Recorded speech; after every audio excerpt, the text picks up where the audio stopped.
90% ছেলেমেয়ের কিন্তু যুবসাথীর টাকা ঢুকে গেছে এবং কাদের ঢুকছে না, আদৌ ঢুকবে কি না, তো সব কিছুই কিন্তু আজকের এই ভিডিওতে বলবো।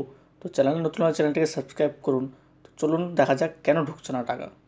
তো সবার আগে বলি, যারা অনলাইনে অ্যাপ্লাই করেছে তাদের টাকা কিন্তু সবার আগে ঢুকছে, কারণ তারা অলরেডি সব কিছু আপলোড করে দিয়েছে, তাদের আর নতুন করে ডাটা এন্ট্রি করতে হচ্ছে না।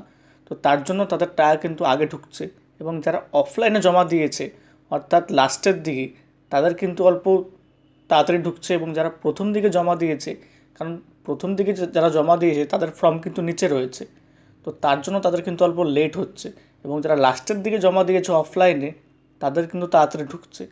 তো এই মাসের মধ্যে যদি ঢুকে যায় তাহলে ভালো কথা, এবং যদি না ঢুকে তাহলে কিন্তু নেয়ার যে পৌরসভা আছে সেখানে গিয়ে কিন্তু কথা বলতে হবে।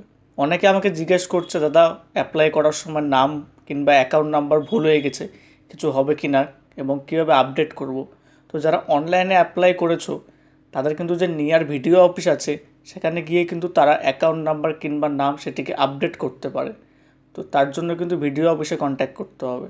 এবং তোমরা যারা অফলাইনে জমা দেওয়া সত্ত্বেও ভুল করেছো, তারা সেটি জানবে কীভাবে?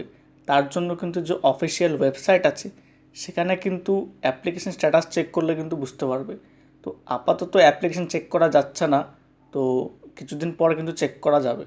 তো আশা করি এই মাসের মধ্যে সবার টাকা ঢুকে যাবে। এবং যদি না হয় সেক্ষেত্রে আমি আরও ভিডিও নিয়ে আসবো যে কী করতে হবে বা কার সাথে কন্ট্যাক্ট করতে হবে। তো চ্যানেলটিকে সাবস্ক্রাইব করে রাখুন এবং নানান তথ্য জানতে চ্যানেলটিকে ফলো করুন।